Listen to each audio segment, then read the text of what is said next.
All right, ladies and gentlemen, you are listening to Love Bay Afrobeat Music Talk Radio. I am your host, Sean Williams, aka Mr. President, and this is the Safe Room, a safe space for entrepreneurs, business owners here in Toronto to share their personal and professional stories.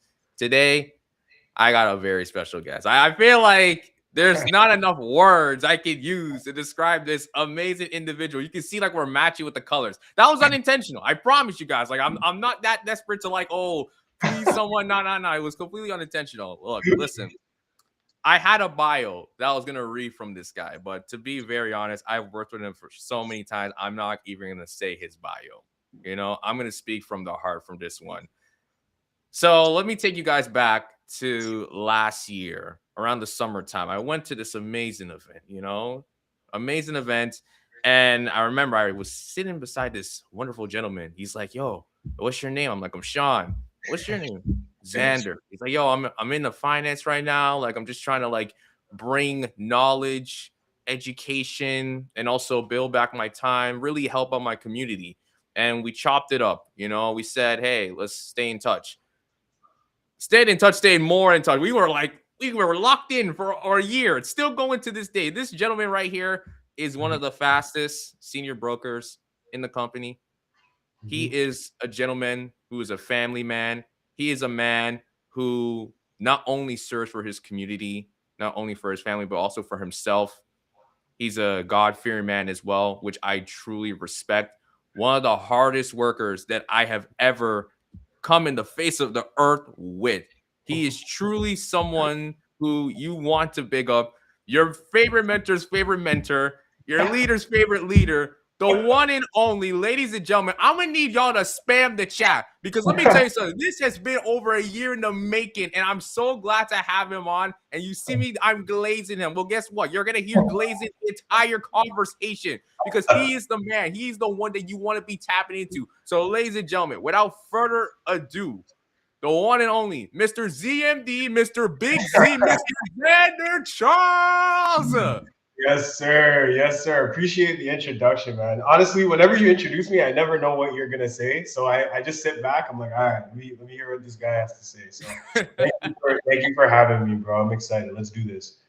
Nah, for real, man. Like I'm super pumped up, man. I was so excited when we locked in the date. It was official. Like, yes, he's on the show. So I'm Yes. I'm pumped up. I can't wait to get into it. I know I want people who are listening, please. This is gonna be a very intellectual, philosophical, any fancy word you want to use. Like we're gonna get into Xander's story, really big it up. I see sis on timing already, with the support and everything. Yes. We see her. What's up, Yes, Shannon? yes.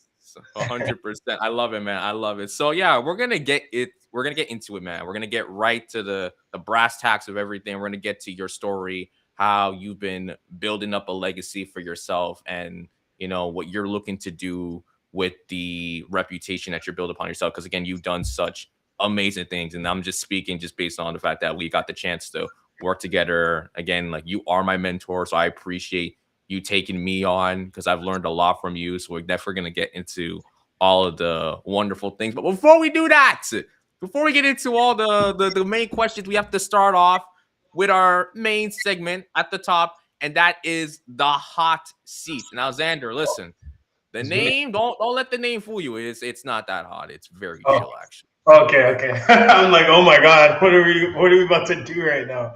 All right. It's very chill. Don't even stress, man. I'm just gonna ask you 4 questions, and I want you to answer them to your best abilities. Okay?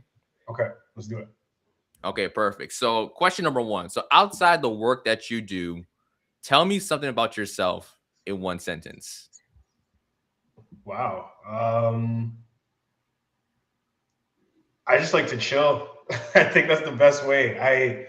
Yeah, see, I'm ready to elaborate on what I'm saying. But you said one sentence, so I'll say I just like to chill. That's my one I sentence. mean, listen, we love elaboration over here. I usually say that because I want people to think, and then I'm like, okay, elaborate. So, I All mean, right. that definitely let people know more details. No, for sure. So when I say that, I more so mean like, especially with the industry that I'm in and the profession that I'm in, it's super like you have to be. I wouldn't say you have to be serious all the time, but it being a pretty serious topic when it comes down to wealth management or insurance you have to be very professional. But who I am outside of what I do for work is I'm a very, very relaxed dude. I like to just like listen to music. I like to play video games. I like to go for walks. I like to go play basketball. I like to listen to like good audios and stuff like that, good movies. So I like to have a good time. For the most part, when I'm in my natural element, I'm just chilling, bro. That's it.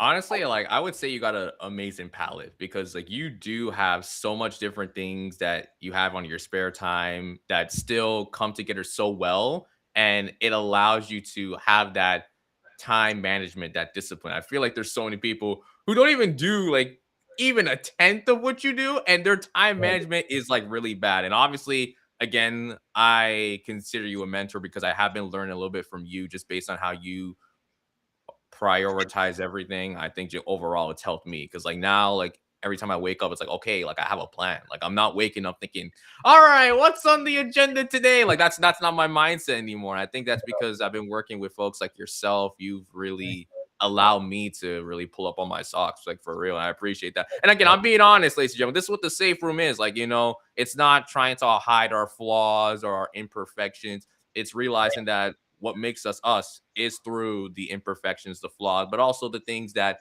make us special as well. And I think for you, Xander, it is that ability that you are a very chill dude and it resonates within the work that you do as well. Thanks, bro. Appreciate that, man. Yeah, man, for sure, bro. All right. So, next question that I want to get into, and specifically, I want to ask you because I don't know if this is like your first podcast that you've been on. I done maybe 3 or 4, give or take. Like not a lot, but not a little either. Good amount.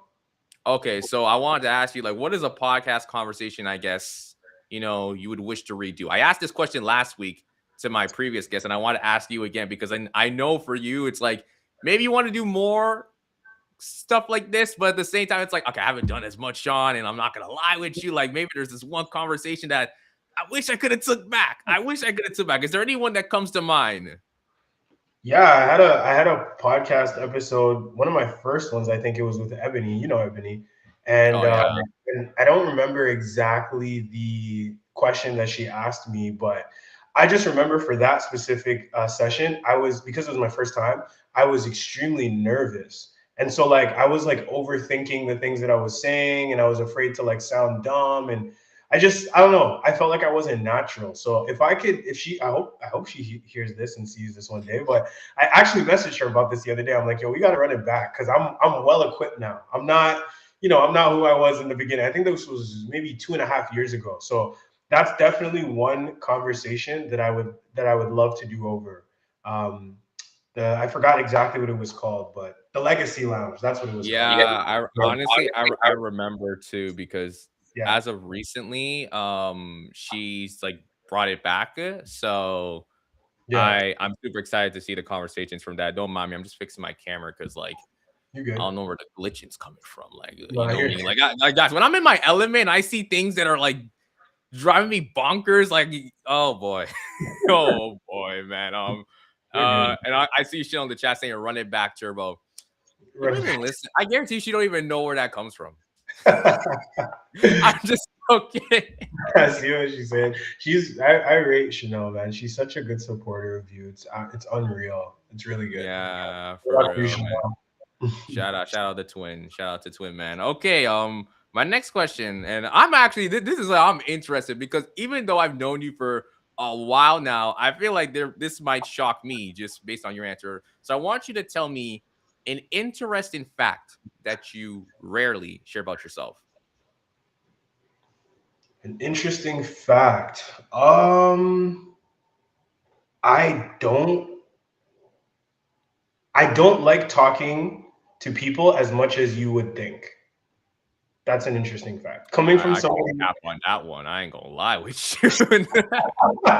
and it's interesting because I mean I talk to people every day. I talk to hundreds of people per week, so I'm always talking like all day long. I'm talking, but 9 times out of 10, I'm not necessarily enjoying it. I'm more so doing it because I'm in my element.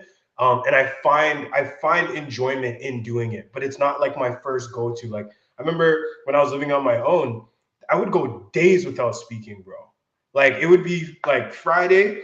I wouldn't have said a word till like Monday because there's just nobody to talk to. And like it was just I used to make that joke all the time. Like I only talk because there's people there, but if there's no one there, it's not much to say. I'll talk to myself, but like I don't really think that counts, you know? So yeah. I mean that's something at least. I think talking to yourself is also a great way of like self-expression as well. Because low key, I do that too. I talk to myself every single day. Like sometimes I'll Yeah. look at this and I'll just think like, hold on, like is this the right thing? Is this the wrong thing? Like what should I think? But I also think for yourself too, and I think it really speaks to just you being a God fearing man. Like I think your relationship with God as well. Like you're speaking to Him every single day as well. So I mean, you're not alone at all. hmm hmm That's a good point. That's it. That is a good point. I find my best times that I like pray or get to talk to God is when I'm on a walk. Because usually, like if I'm not listening to something or whatever, and it's just me walking, it's weird to say. I guess I've never said this out loud, but it's almost as if I talk to God in the frame of me talking to myself. Like it's I do this thing. It's this thing that I do. I've been doing it for years, and I find it gives me the most authenticity and the most like it's my deepest rawest thoughts pretty much. So yeah, it's really cool, bro. I enjoy doing that. But in a nutshell, yeah, I don't really like talking to people as much as people think. I rather just kind of just keep quiet and do my thing. I feel you. I feel you for sure, man. All right. Final question for the hot seat. What is your personal safe room? So, what is a safe space that could be even physical or mental that allows you to be your authentic self? Funny you asked that. So it's you see that right there? Yeah. There's something on the ground right there in the corner. It's the PlayStation. My headset's upstairs. My controller. What I do is I take this light off. I'll leave this light here on, so the whole room is dark except for the light. And once my headphones are on, like I can't really hear much, and I'm just zoned in. Like, and I'll play whatever. I'll play Call of Duty. I'll play 2K. I'll play FIFA. I'll just chill. But like it's a safe room in terms of giving me the ability to just kind of like block out all types of noise, whether good or bad. And it gives me the ability to just authentically just be me, just do my thing, chill, play, go grab some food, come back, play some more. I don't get to do it as much now. Obviously, you know my calendar, so it's damn near impossible. But it's usually like on a Sunday midday. I'll run it up. I'll be on there for like 3 4 hours just chilling. So I would say that that's definitely my safe room for sure. I mean, that's good though. I feel like for some folks, they may not even have a safe room that they could even enjoy for a certain amount of time, but at least you have at least one day of the week to look forward to just kick back, block out from the world, and really just chill. Like you mentioned, you're a chill guy. Yeah, that's it. I like to hang out. I like to just chill out, man. And yeah, it's some would call it an escape. I wouldn't really say it's an escape because I don't feel like I'm depressed or anything. It's like I believe in something called earning your leisure time. So it's like because I know that I have a crazy week usually, like every week is usually hectic. It's the one opportunity that I get to actually like sit back and do it. When I was younger, I would skip like my homework and stuff to play games, and obviously that was an issue. But now it's like, okay, I did all the work that I needed to do. Now I can actually feel okay playing this. I don't feel like I'm procrastinating or anything like that. So it's really fun, man. I actually look forward to it on Sundays. Yeah. Yeah, that's good to know, man. Honestly, I've never been a video games guy. I Yeah. haven't at all. Yeah. So Me and the homies, man, we get competitive, dog. I've won money in tournaments, like, and also too, it's interesting. There's thing that you can do on the PlayStation. It's called a party chat. So oftentimes you and your homies will be in that chat, and you guys, bro, I've had some of the deepest conversations in a party chat before. Like it's weird. Like you and your homie will just be playing a game, and you're talking about like family stuff, relationship stuff, friend stuff, growing up as a man and the struggles within that, like and it's like a sacred space. So I don't think I'll ever get rid of that thing. Like even when I'm like grown, I'm gonna always be running it up, bro. it stays forever for you. I love that, man. All right. Well, yeah, that's the hot seat. You did a great job. Don't worry. Like I tell all the people, like, don't stress. Like it's so chill. I think you need to change the name to like the chill seat or The something chill like seat. that. Yeah, man. Yeah, man. So I mean, just Why? Hold on, I'm looking at the comments. Like, why? Like, Chanel's like, oh, Sean can't play basketball. Stay for why? Like, Even I'm looking at the comments now. She oh dissed me. my gosh, man. Oh man, wow. That was uncalled for, Chanel. That was uncalled for. Like, I mean, she did say JK, but it's all good. But yeah, for anyone who is just joining right now, you are listening to the Safe Room here on Love Bay Radio. We're here with Mr. Xander Charles. We're gonna be getting now into the work that he does. But again, make sure you guys like, share, comment, and subscribe. We are live right now on YouTube, LinkedIn, Facebook, TikTok, the website for Love Bay Radio, all the fixins as per usual. If you want to also download the app for Love Bay, make sure you go to the Apple Store and Google Play to do so. Again, leave a donation, leave your comments, and for the donation, make sure you dial the number 437-778-3299. Xander, you're gonna realize that the multiple times. I'm going to keep repeating this number. I hope you remember the number. I hope the chat remembers the number as well. Because when I get to that 32 and you can't fill it in, I think I might have to delete this episode from existence. I'm not going to lie because we do a lot here at Love Bay Radio and we appreciate your support. We appreciate you guys coming in. So we just ask, like, if you can, in the kindness of your heart, give a donation when you can. But without further ado, I'm rambling a bit. Let's get into the main questions now. So, Do it, man. Let's do it. Xander, I want Mhm. to ask you, man, because again, the title of this conversation is The Journey of a Family Man. Like, that's someone I see in you. I see you as a family man. You are someone who will do everything to make sure that there's food on the table, to make sure that your family is good. And I respect that. When what was the moment that you realized that you had to pick up that mantle as a family man? You have to pick up that mantle and say, you know what, like this is a responsibility that I really have to take seriously now. Like before it was like, okay, you know what? I can provide and support here and there, but now there's a switch. I got to pivot and really become the person that not only my family sees me to be, but what God wants me to sees me to be as well. So when did you realize you had to pick up that mantle of being a family man and providing a better lifestyle for yourself and for your loved ones?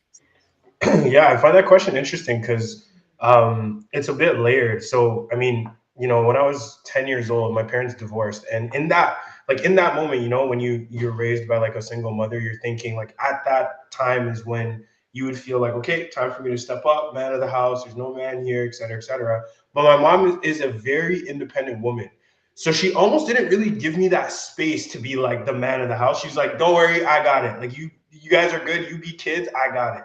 So I had it a little bit at that age at 10, but then as I got older, it kind of went away because she's again very, very independent.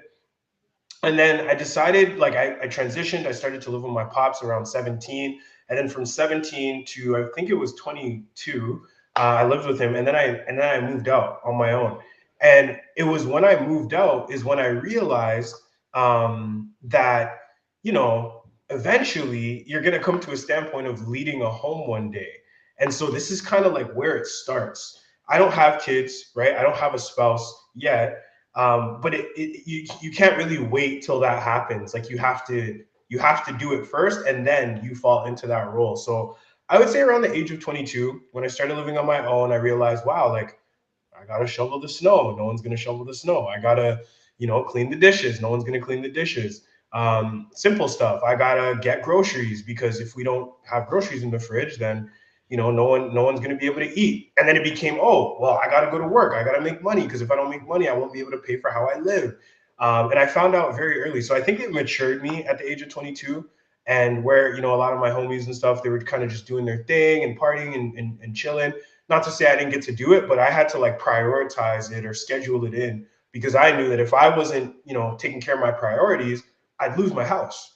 That's what it came down to. So I think the best thing that a young man can do is just put himself in a position where he has a lot to lose. Force himself, like moving out is something that will teach you a lot about who you are as an individual. You'll learn a lot about yourself and you'll grow from there. So that's what it was for me, bro. No, I feel that. I think the key word you mentioned was prioritization. I think that's super important, especially for a lot of like young males who are growing up. You have to make that switch at some point and prioritize your responsibilities and prioritize exactly what you need to be doing. And I know you mentioned like if I don't do this, then how am I going to pay for my house and pay for the bills? And usually with prioritization, it's usually tied into finance. And I know we're going to get deeper into that conversation, but I mean, overall, I think it is important to have these traits in mind because for a lot of us, we may not even have like that support system to build us up and remind us that, oh, wait, like I'm getting older. Like I can't be like slacking off from before. I have to take on certain things. And I think that's important when you have a strong household with a parent or two parents, and some people are like really have the privilege and the bless to have that.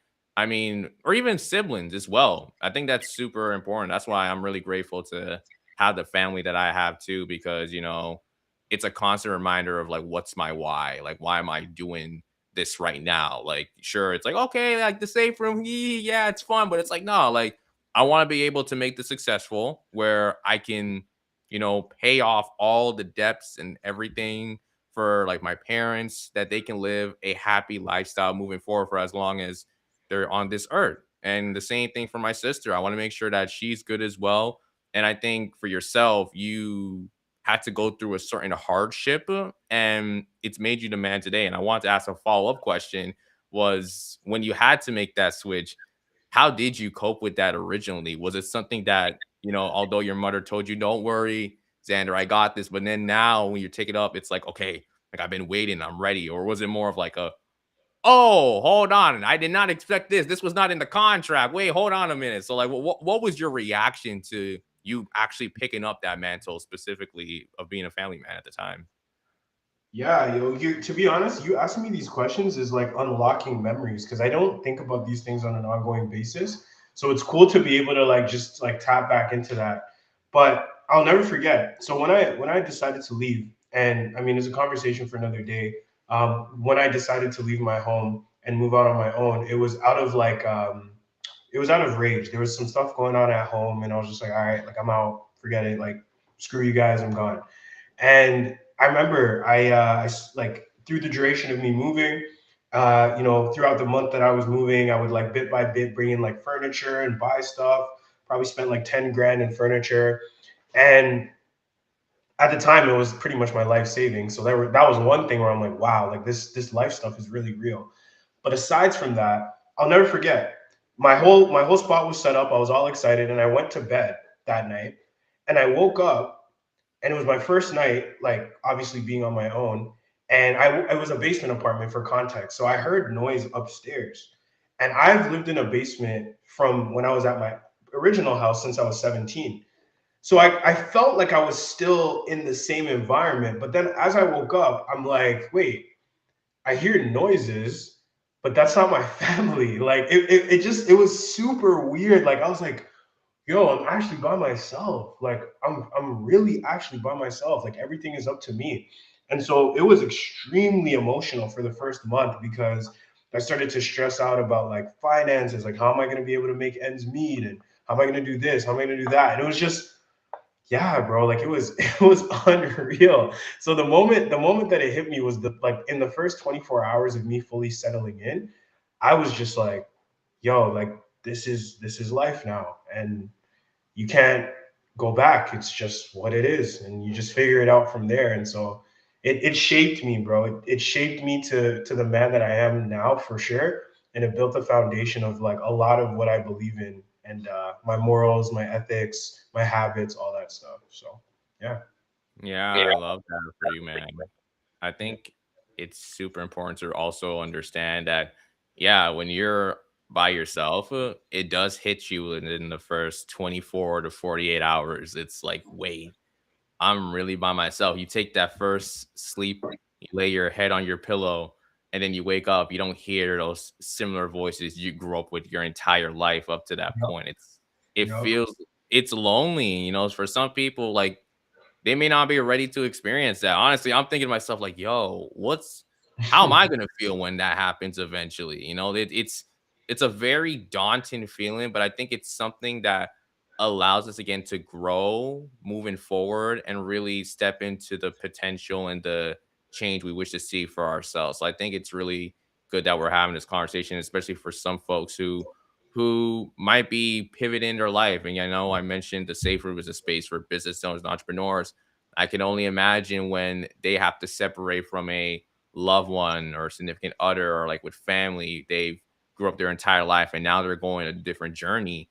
Now there's an extra responsibility being added towards the multitude of roles and tasks that you have to pick up. And I think it's really important to acknowledge that, because again, we're just so fixated on like, oh, like when's my next client? Like I need to make money, like this and that. It's like, yeah, but it's also like personally, like how are you feeling? Like if you're going through this transition right now, are you feeling okay? Is it something that's bringing you down? Is this something that you don't feel as joyful despite the fact that it's necessary? So I think overall these conversations need to be said. So I mean, I hope everyone's listening. I should have told people to take their grab their notepads and everything like that, because like you might be hearing some gems, you might be hearing some things that are resonating with you, and that's what the safe room is all about. But I want to go on to the next question.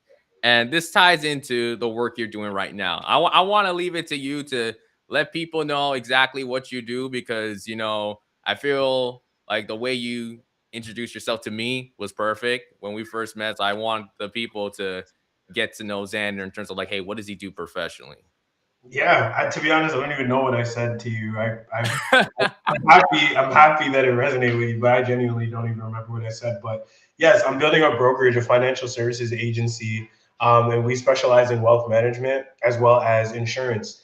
And so what we do is we have the ability to educate people, and we take the approach of more so just not because yes, it's a sales industry. However, we take more the approach of the educational aspect, just because we believe that when you can educate somebody on something, the sales kind of already done. Like they already know that they need it. Now it's just figuring out, okay, what works for their budget and like how we can help them out, if that makes sense. So yes, I'm Xander. I'm building a brokerage in the financial services industry, and I lead a team of 15 licensed agents, and we service families on a month to month basis, and we love what we do. We feel fulfilled in what we do. So yeah, man. Yeah, man, you're doing some incredible stuff. I mean, I should know. Like I'm basically like in the same group chat with you every single day. But I mean, like it's incredible stuff. So my next question I want to ask actually ties in a little bit to financial literacy. So I want to know, like, why is it important for us, especially for Black folks, to champion financial literacy for ourselves and having that education, even if there's a part of our conscience that's saying that, you know what, I don't think I need this now. It's like, and I think that's like always been the conversations we had. It's a matter of like, it's not that it's not important. It's just, I don't need this now. Especially when you hear insurance, it's a matter of, well, like, I'm thinking about it, but like what's gonna happen? Like, I'm healthy, like I'm living, I'm breathing, and then next thing you know, like life happens, and next thing you know, you're Mhm. like, dang, I wish I had something of a backup plan. So like, why do you think it's important for more Black folks to champion having that financial literacy, having that education, even though they might be telling themselves at this moment, you know what, it may not just align with me right now? Yeah, it's a good question, bro. It's interesting the questions that you ask because I feel like there's like a billion different answers that I can give you, and then as you continue to speak, I'm like, okay, in my head, I'm like, narrow it down, narrow it down. So the first, like, I had so many thoughts that popped into my mind when you started to ask, but I think what my heart's leading me to is the fact that you know and I think it's a given, but naturally, if there's a topic that's extremely important, like it's imperative to success in every way, shape, or form, it can genuinely make or break the trajectory of your life. And it's something that's not necessarily taught on an ongoing basis. That should alarm you. Like that should be something that concerns you. A lot of the things that we're taught are things that we don't even need to know. And I'm not even just talking about school. I'm talking about like media. I'm talking about the things that are broadcasted to us, sorry, on an ongoing basis. If you're not being taught about the common ways on how to go about your life from the standpoint of finances, you should be extremely alarmed. And so, in terms of your question of like, why should people spearhead it, and I guess specifically Black people, I mean, speaking from being a part of that community, when I sit down with individuals from all walks of life, very diverse, what I find is that it's usually my community that's extremely behind on the information that I'm sharing. So with other communities, and I'm not going to name specific ones, but with other communities, the information I'm sharing are things that they either they heard about before or they already did research on. And so it's not an introduction, it's more so a reiteration. It's more like, oh yeah, I heard about that. Tell me a bit more. But with my community, it's one of I've never heard of this before. So what you're saying sounds way too good to be true. I need to do like my research. I need to, or yeah, I'm not ready for it, or not right now, or like I don't need that. And that's the number one thing that I find has alarmed me through the duration of my career. And it's only been a 3 year career full time. But like, I'm like, dude, like you gotta get on top of it as soon as you possibly can because I was listening to something last night and he said whether you want to accept it or not, you're investing. You're investing in something. You're either investing in something that's negative or investing in something that's positive, and you have to be able to decipher between the two. And so naturally, if you're not educating yourself on the things that you need to be doing, whether it be saving money, properly insuring yourself, making sure your family's good, building for retirement, then by default you are actually investing into something that's not going to get you to where you need to go. So that's my answer, man. Like you're gonna be investing whether you like it or not, and it's like, what are you choosing to invest in? Honestly, that's so true. Like that is so true. Like, and it definitely rings a lot of like concerns, especially when you look at the black community when it comes to our understanding with financial literacy. It's not like at the level that a lot of us hope to be. And I've met a lot of people who are like black financial advisors or the coaches in the case may be. And I think it's super important that they're in the field, they're in the space wanted to facilitate, but you still would be surprised how many black folks that if you were to count on like five fingers, like maybe only one in five actually understand what you're talking about. And I think it just goes to show that the work that you're doing is like super important because you're not only doing it just to say like, okay, like I'm doing it because I'm just really good at it. It's like, no, like I want to create a change. I want to create a paradigm shift in the way that we not only consume information about financial literacy, but it's also duplication. That someone who's taking this information could pass it to two more black folks, or five, or 10, or 100. Like that's what we're hoping as well. Because I think it's important that when we hear information, we shouldn't gatekeep. That's like my biggest pet peeve. If you are someone that has something to share that could benefit someone else, but you want to gatekeep because you feel like, oh no, it's just for me, it's just for me, then it's like, what are we doing? Like, I feel like overall it's important as a community that we should be building each other up, not tearing each other down. That's really what I see. And that's why I think I'm on the path that I'm at right now, being with you. This is not by coincidence. Like, this was definitely God plan, like that I'm with you, I'm working with you now, and that I'm being able to not only realize my own potential, but really grow in the stuff that I'm doing based on, like you mentioned, being able to still connect with more black folks and really champion them to learn more about financial literacy. Mm-hmm. Mm-hmm.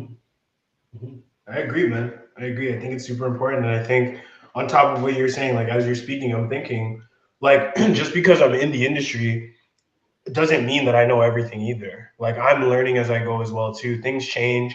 Finance is an industry that will always evolve. The principles stay the same, but it's always something that will grow and evolve. And so, like in being in the industry, while I educate my clients, what I also have to do is educate myself and make sure that I'm practicing what I'm preaching because I've been in scenarios and I've been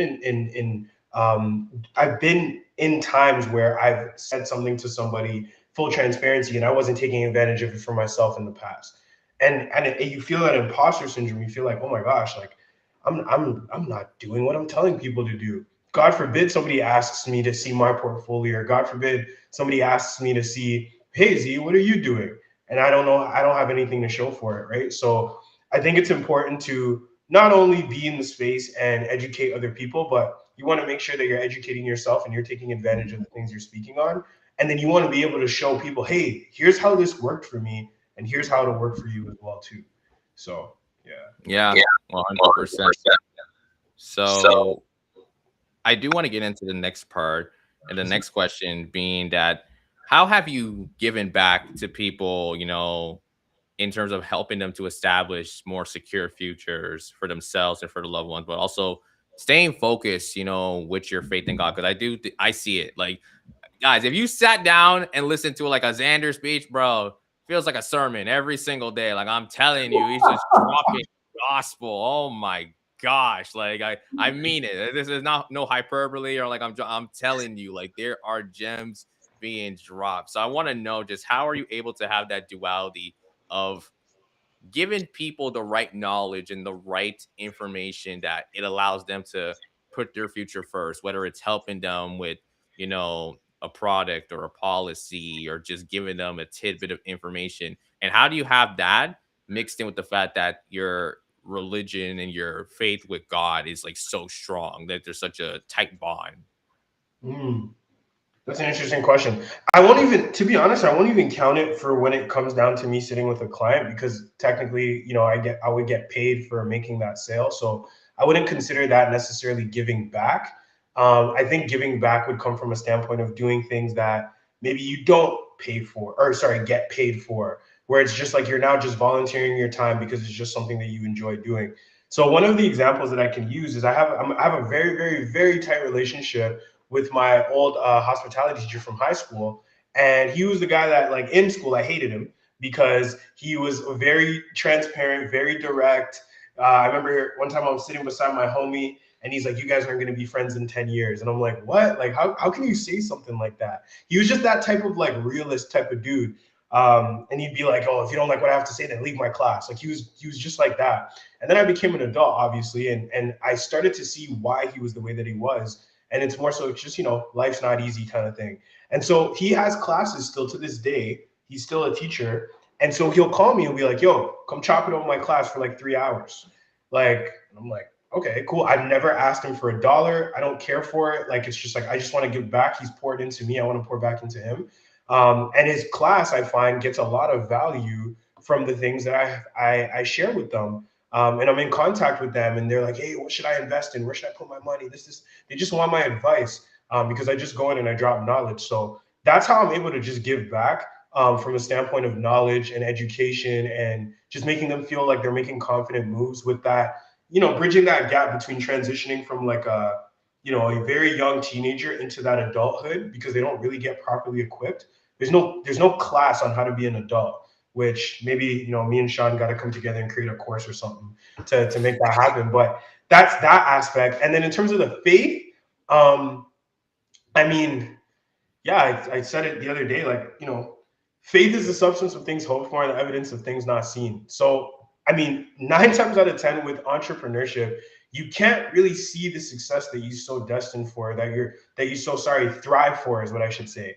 Um, it's almost as if you need to dream. You need to have massive goals, a massive vision, and you need to be a dreamer. And so, for me, yeah, there's dreaming and goals in place, but I believe that God is my source, and so anything that I want to attain, I have to give it to him. And when I give it to him, then provided it's in his will and his way, he'll manifest it to be true. And the only reason as to why I believe that I wouldn't have achieved or attained a certain type of success is because I feel like God is essentially preparing me for what he already has ready for me, but I'm not that person that's ready for those types of blessings yet. And so the journey of life is essentially preparing you for that, so that when now you get to that person, that man that you need to become, or that woman, then God's like, "All right, here you go. Like, here's what I've already had for you. I just needed you to be the person that was able to maintain it, manage it, use it wisely, and be able to use it for my kingdom." So that's how I incorporate my faith, bro, in terms of my journey. And like, I think it's the best thing that I've ever done, because when I fresh started in business, it was about me, me, me, me, me, and like I'm the best guy, and like how can I show that I'm the guy, and this, that. And then it became like, okay, how can I utilize the things that I do and say for the kingdom of God? And it opened up the floodgates of phenomenal people like yourself and other individuals that I have within the organization, and really cool clients and just good friends around me. So yeah, man, that's long-winded, but that's where the answer comes from for sure. Hey, listen, nothing on the show is like long-winded answers. Like that's why, like when I ask a question and someone's answering, I just shut up. I'm like, this is your space. This is your time to talk, man. But no, to just kind of piggyback of what you're saying, I think that's really great. And what you mentioned as well, I think for a lot of people when we get to entrepreneurship, I'm guilty. It's fine. We're human. We're not perfect. Sometimes we will sin.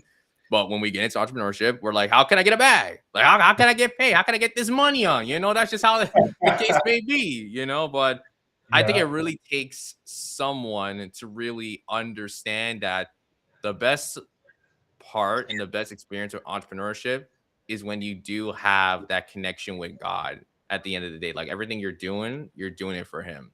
And Mhm. that's something that like I realized, throughout my journey too. Like why am I doing this? Because at the end of the day, when I'm gone, the safe room ain't coming with me. That is not coming with me. That's staying right here on earth. So it's like I find a way to tell myself, how can I be of service to everyone else, but also being able to serve God as well in Mhm. his humble doing. Like that's how I see it. Like all this is not like for show and glitz and glamour. Like I really enjoy talking to people, hearing their stories, and just listening. I think for a lot of times, like we're trying to be the one in the face, like one in the room, excuse me, to just talk and like, oh, it's gotta be me. I gotta be up front and center. But what about listening? Or you just like fall back and listen to people and really let them know that I hear you and I see you.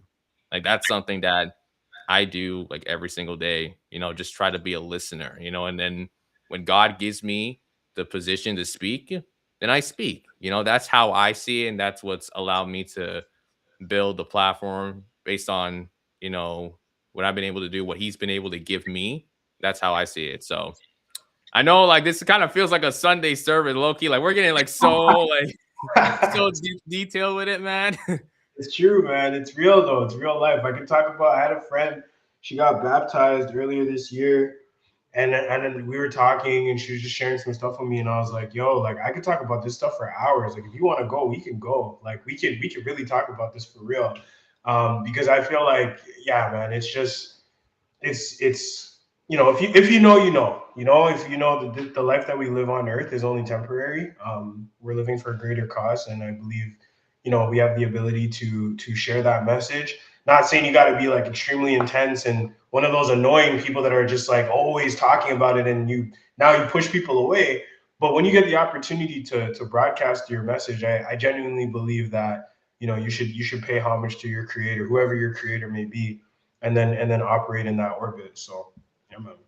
Yeah, just give me a second, ladies and gentlemen. I do see my laptop's about to die, so I do not want to be gone. So I'm still here. I'm just kind of like trying to figure out how I can plug in this slide. So in the meantime, guys, make sure you like, share, and subscribe, and comment as well because this is one of these conversations you should be saving. This is definitely one where you have to tap in and definitely share with a friend. Tell a friend to tell a friend to tell a friend. Tell a friend, man. Listen. I think we might have to run this one back, bro. Hey, listen, I'm down for a part two. I really am down for a part two.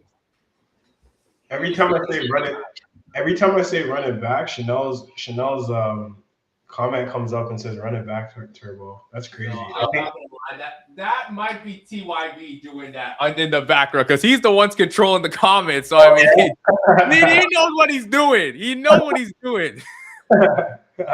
I also see some people have entered. I see Kayvon. What's good? What's good? what up, KK? What's popping? I don't even know who's here. I can't see Hey, nothing. listen, that's what I'm saying. Everyone that's in the base shop, like, y'all better be on this. If you ain't on it, then like I'm at to put y'all on blast for real. I mean, I was hyping this conversation up, guys. You don't know. Like I was like, you got to tap in. You have to tap in. But again, for those who are just coming in, this is the safe room here on Love Bay Radio. I'm here with the one, the only Xander Charles, superstar of the making.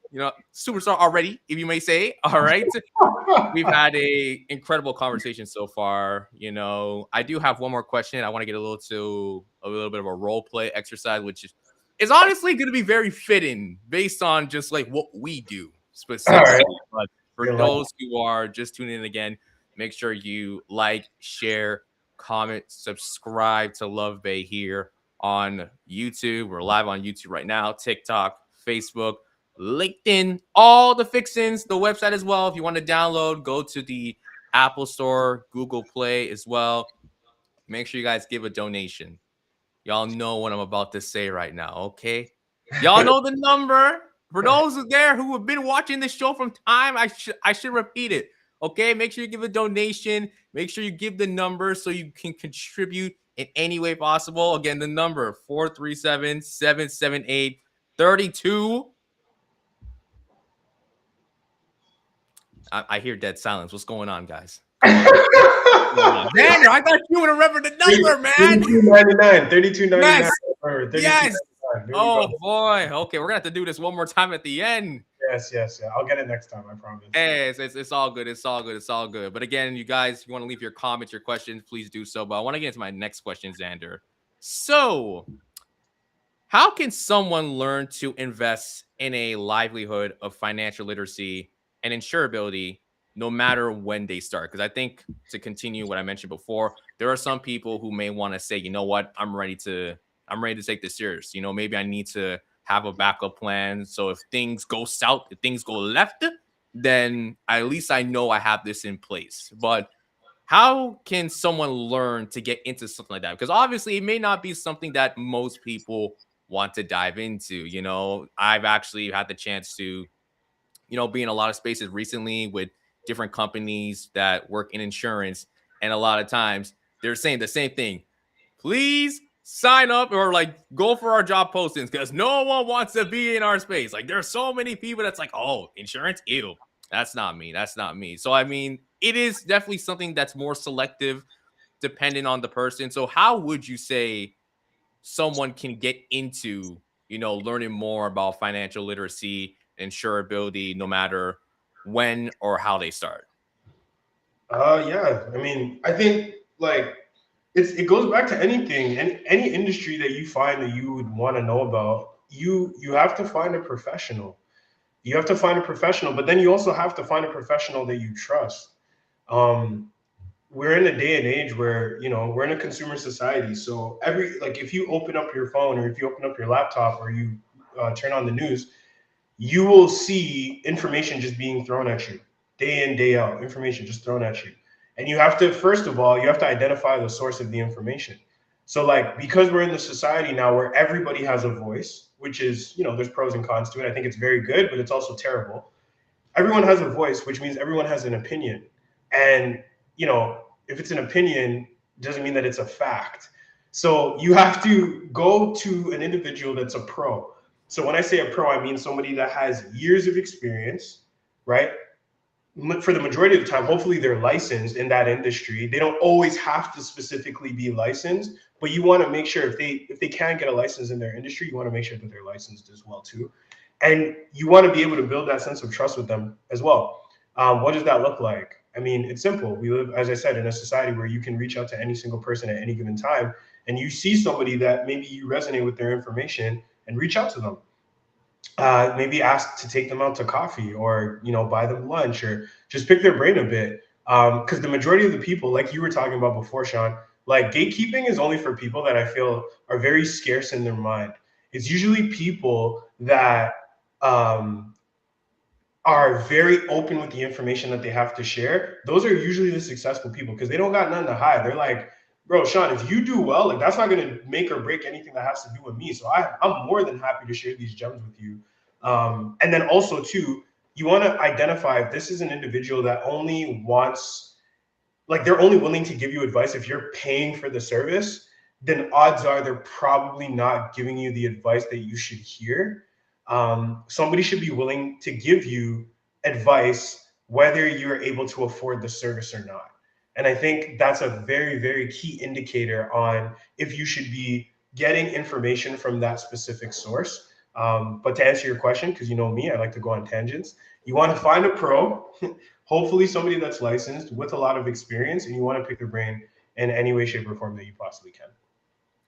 First things first, that part where you mentioned about, giving advice regardless of putting a price tag, my.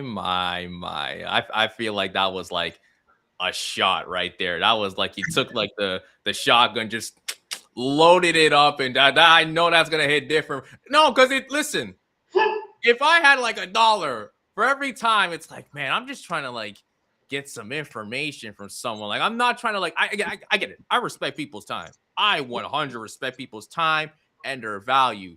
That's why, like, if I'm looking to get some feedback, I'm not trying to like waste that much time. Maybe it's like, can I just meet with you for 15 minutes? Like maybe Yeah. not 30 or an hour, like 15 minutes. But then it's like, oh yeah, yeah, sure. So I take a PayPal, Venmo, $50 for 50. It's like, are you serious? Like, are, Uh, I'm not lying. You may not even see me after this. Like, I'm not even trying to like become one of your clients or like one of your lead generator. Like, I feel that hits so differently. It hits so hard, Xander, that it's true. That's the reality. I think for a lot of times when we're trying to, do our research, get more information, the gatekeeping, it goes back to it. There are people who are more scarce that will hold on into information. The saying I would tell people, give me the blueprint of everything you do. So if Xander were to tell me right now, hey, bro, this is how I got here. This is how I made six figures, how I got successful in what I'm doing. This is what you need to do to get to that pathway. He mhm. could lay everything out right now. If I don't apply it, Xander's like, well, you can't say I didn't try. You can't say I didn't share it. It's like, oh, no, no, but it didn't go this way. I literally told you step by step. You just didn't apply it. You didn't take it for yourself and use it. So again, like I think it's so important at the end of the day for us as business owners, entrepreneurs, professionals, industry leaders that having information that could be valuable for someone that could change someone's life is truly a skill of us to share. It's like we have to share that. That's something we shouldn't be keeping. If you like to gatekeep, then honestly, it tells me of a person how you are and how you like to center yourself. Just like it's just me. It's just me. It's me, myself, I. I don't care about anyone else. Like that's energy I can't vibe with. I don't want to go on a rant, so I'm trying to lock it down. But I'm seeing the comments too. I see you came on with team. Yes, shout out the teams in the building. I What's also up? saw Carrie. I don't know if Carrie's still here. I see the little hey from there. Subscribe. Yes. See, that's a real one right there. Subscribe. See? No one said that. And she got the 99. I love it. I love it. Someone's listening. Someone has been listening. Chanel also. Great combo with Deacon Xander and Reverend Sean. Bro, stop. Yeah, your sister's a troll. I can tell. I can tell. She's Yeah, big no, on like, but hey, you know what? She's my troll. I love her, bro. it. Okay, okay. I want to get to this last part before we wrap up, and this is gonna be fun. So usually we do a little bit of role play. So for most people, I always tell them, imagine you're not talking to Sean. This is someone completely random, And based on the role play that we do, it's supposed to give people a sense of how you operate on a day-to-day basis.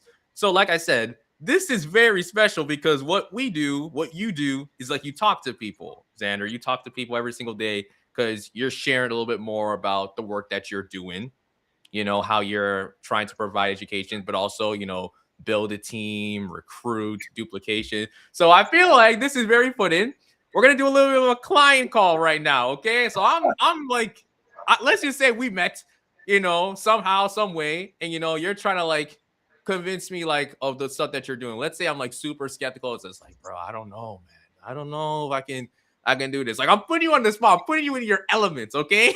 You are. I was like, whoa, okay, this is what we're doing. Let me get my game face on. Let's do it. Yeah, man, for sure, bro. So, guys, you're gonna really see like why this man is like he's Big Z. You're gonna see why he's ZMD. You're gonna see why he has got all the titles and everything like that. All right. So, are you ready? Yes, sir. I'm ready. You go. You lead it, and I'll go with the flow. Let's do it. All right, all right. Hey, Xander, how's it going? I'm chilling, bro. I'm chilling. What's going on with you?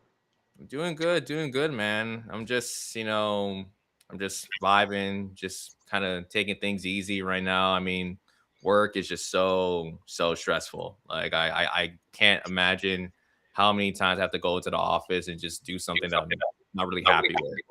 Mm. What do you do for work again? I don't remember. Yeah, so I mean, I work at this, retail, 9 to 5, whatever, folding clothes. I mean, Mm. it's cool. It pays the bills, but at the same time, I mean, I can't really quit.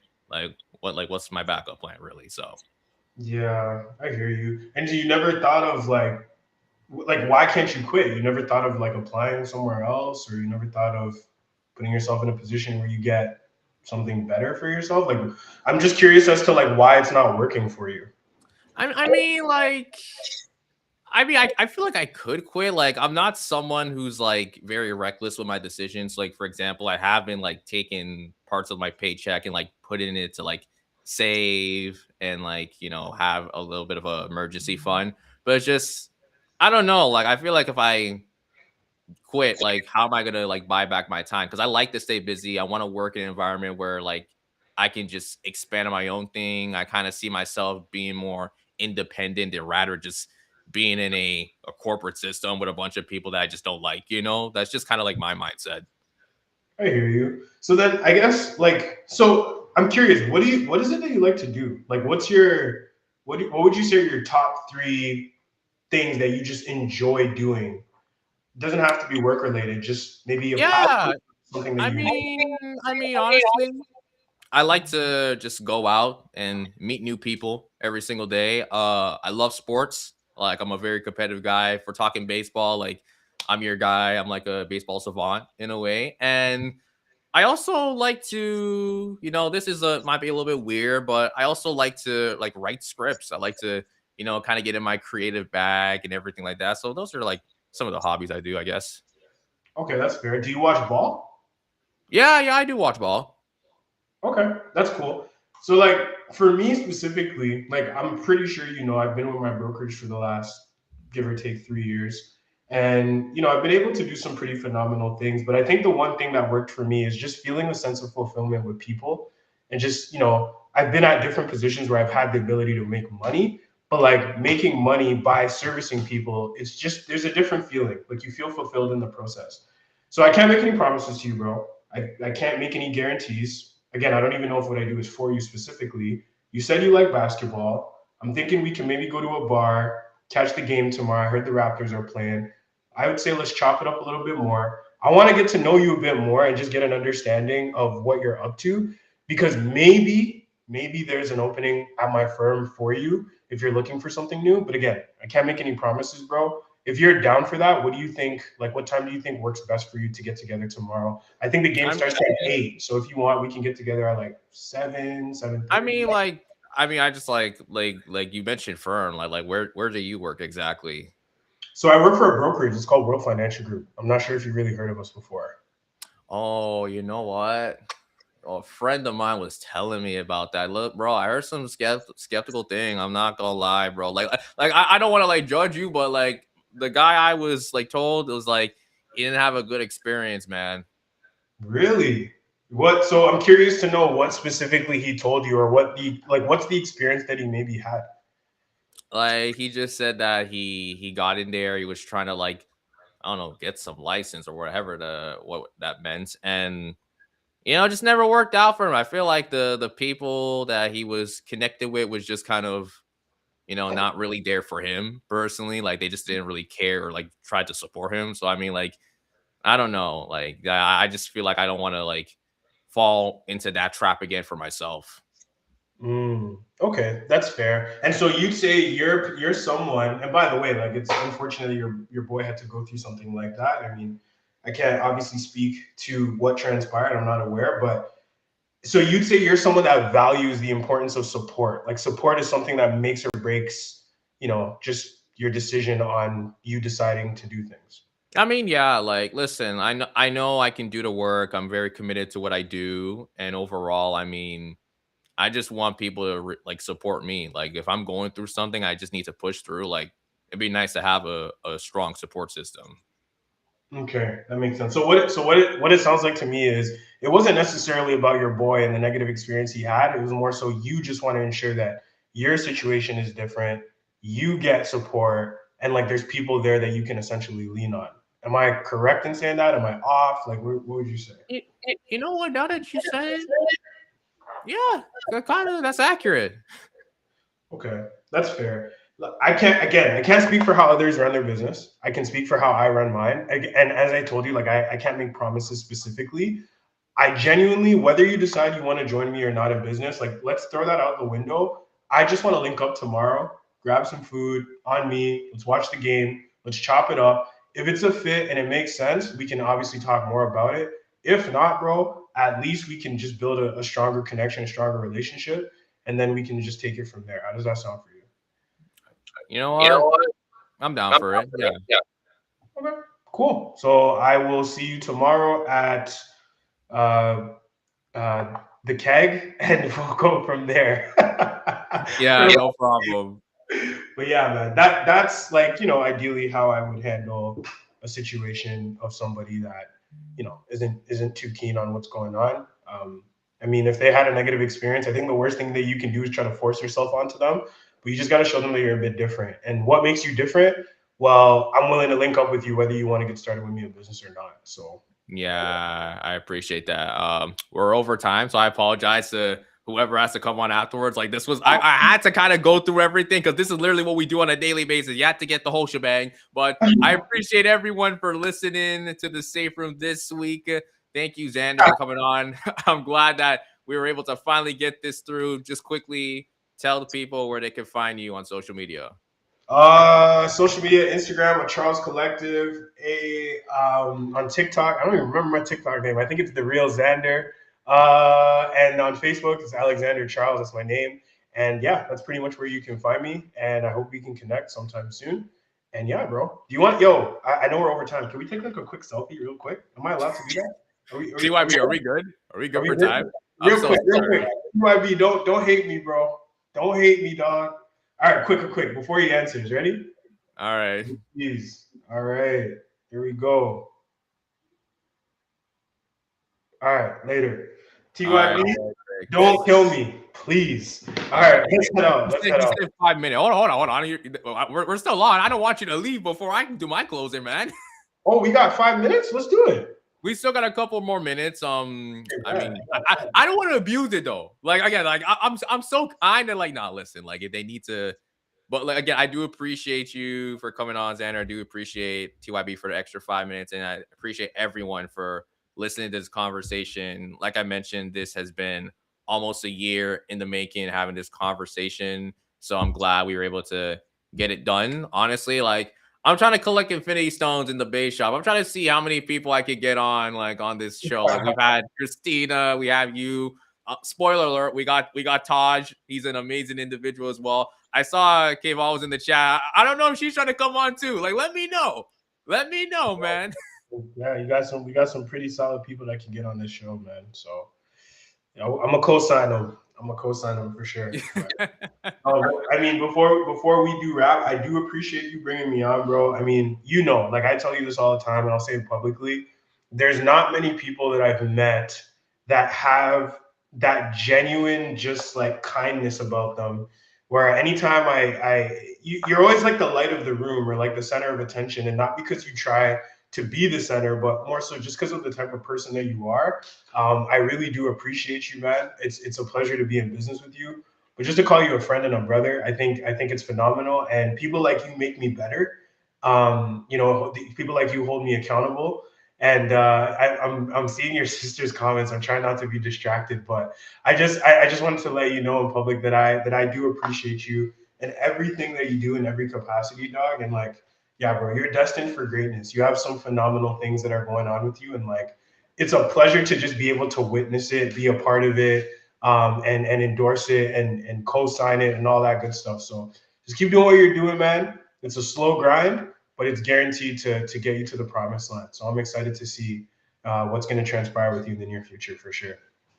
I appreciate that a lot, and I really do. Anyways, guys, thank you for listening. If you want to find us on Instagram, we're at the Safe Room Official. Also, the President of TO is my personal page. If you want to check out all our conversations here on Love Bay Radio, head to Love Bay Afrobeat Music Talk Radio here on YouTube. There is the Safe Room playlist. Make sure you click on that. That should be the first playlist you click on. Respectfully, all on the show. Respectfully, that should be the first show you click on. Again, guys, much appreciate the love in the comment section as well. Keep staying active, keep using your voice, and until then, Make sure you tune in next week to your favorite show here on Love Bay Radio. We'll see you guys next time. Peace out, man. Thanks for having me. We'll see you soon.